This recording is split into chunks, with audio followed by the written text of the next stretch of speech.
Bonjour à toi, bienvenue sur cette vidéo. On va voir ensemble aujourd'hui le principe de l'effet de levier et tu vas comprendre l'impact qu'il a sur ton compte et parce que oui, c'est grâce à lui que tu peux investir aujourd'hui sur les marchés financiers.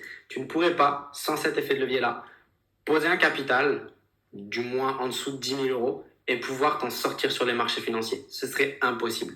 Donc pour t'expliquer déjà, de base, l'effet de levier tel qu'on le connaît, c'est prendre une chose qui est beaucoup trop lourde pour nous, comme par exemple une pierre, utiliser un bâton avec un effet de levier, c'est-à-dire peu importe un plus petit caillou ou autre, et réussir à lever ce caillou-là qui est impossible pour nous en temps normal de bouger grâce à l'effet de levier qu'on a mis en place. Ça, c'est l'effet de levier tel qu'on le connaît actuellement. L'effet de levier sur les marchés financiers, ça va être la même chose, mais avec un capital. Donc, tu as deux images à l'écran. Donc, l'effet de levier qu'on connaît de base, soulever un poids qu'on ne peut pas soulever en temps normal grâce à un effet de levier. Dans l'investissement, ça va être la même chose, mais du coup avec un capital. Investir peu et grâce à un effet de levier, pouvoir justement investir avec une somme beaucoup plus élevée.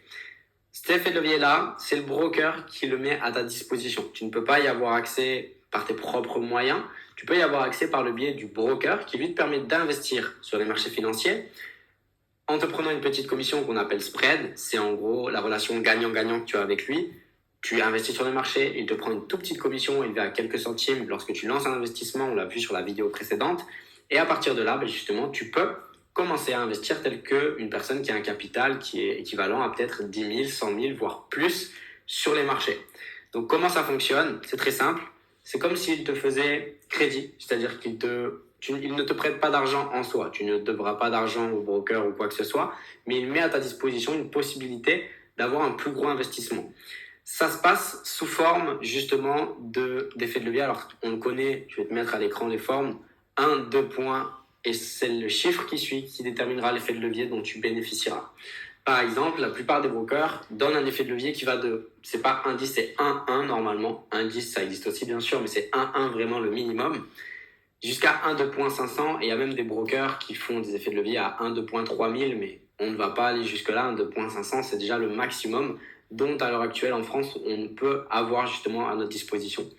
Alors, un effet de levier de 1, 2.1, ça représente quoi? Alors, 1, 2.1, partez du principe où vous n'avez pas d'effet de levier. 1, 2.1, ça signifie que si vous avez 1000 euros sur votre compte, votre capacité d'investissement, elle sera de 1000 euros. Point. Un effet de levier de 1, 2.2, par exemple, si on aurait pu avoir cet effet de levier-là, ça signifie qu'on aurait 2 fois notre capital. En réalité, en fait, quand vous avez un effet de levier sous cette forme-là, je vous ai mis quelques exemples, vous avez 1, 2 points. Donc le 1, vous le remplacez par votre capital. Donc dans l'exemple que j'ai donné, j'ai pris 1000 euros de capital. Et les 2 points, vous les remplacez par un multiplié. Donc si on aurait un effet de levier de 1, 2.2, ça nous fait qu'on aurait 1000 fois 2, ça fait 2000 euros. Donc avec 1000 euros, un effet de levier de 1, 2.2, on aurait 2000 euros de capacité d'investissement. Dans les exemples que je vous ai mis, c'est les effets de levier qu'on retrouve principalement chez les brokers. 1, 2.10, 1, 2.50, 1, 2.100, 200 et 500. Ça va du coup à 1000 fois 10, donc un effet de levier de 1, 2.10 vous donne en réalité une capacité d'investissement de 10 000 euros. C'est-à-dire qu'avec 1000 euros, vous avez une capacité d'investissement avec un effet de levier de 1, 2.10 de 10 000 euros. Ensuite, ça augmente. 1, 2.50, 50 000 euros d'investissement de capacité. En gros, un effet de levier de 1, 2.100, ça vous fait 100 000 euros de capacité d'investissement. 200, 200 000, 500, 500 000. Alors oui, ça peut vous paraître énorme, et c'est des chiffres qui sont énormes, mais c'est comme ça. Le broker, avec 1000 euros de capital, par exemple, un effet de levier de 1, 2.500, vous donne une capacité d'investissement qui va à plus de 500 000 euros. Ce qui est énorme, bien sûr, et c'est pour ça qu'aujourd'hui, on peut trader en tant que particulier et faire du bénéfice. La perte aussi, hein. On peut bien sûr perdre de l'argent, mais on peut faire du bénéfice comme si nous avions une capacité d'investissement beaucoup plus élevée, alors que ce ne serait pas possible en temps normal. 500 000 euros, je vous laisse imaginer que ce n'est pas à la disposition de tout le monde, mais absolument pas.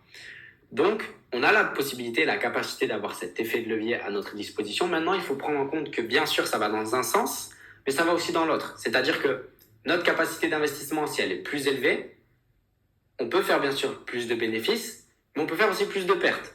Et ça, il faut bien le prendre en compte. C'est pour ça qu'on va calculer aujourd'hui notre capacité d'investissement par rapport au lot qu'on investira. Donc l'effet de levier et le lot, c'est différent, qu'on soit d'accord par rapport à ça.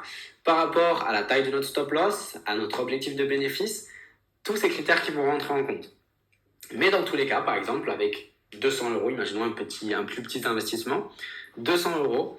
200 euros avec un effet de levier du coup de 2,500, ça nous fait du coup 200 fois 500, ça nous fait une capacité d'investissement de 100 000 euros avec 200 euros de base.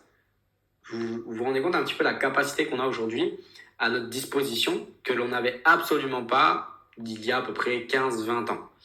Donc voilà, par rapport à l'effet de levier, maintenant, il faut savoir l'utiliser à bon escient et ne pas justement prendre trop de risques sur les marchés. Et ça, on le verra justement sur des notions, sur les notions qui vont suivre sur les vidéos suivantes. Donc, vous allez pouvoir voir justement comment est-ce que ça va se passer et comment est-ce qu'on va calculer cet effet de levier-là par rapport justement à nos objectifs de profit et nos limites de perte. Donc voilà, c'est tout pour cette vidéo en vous souhaitant une très bonne journée et je vous dis à très vite.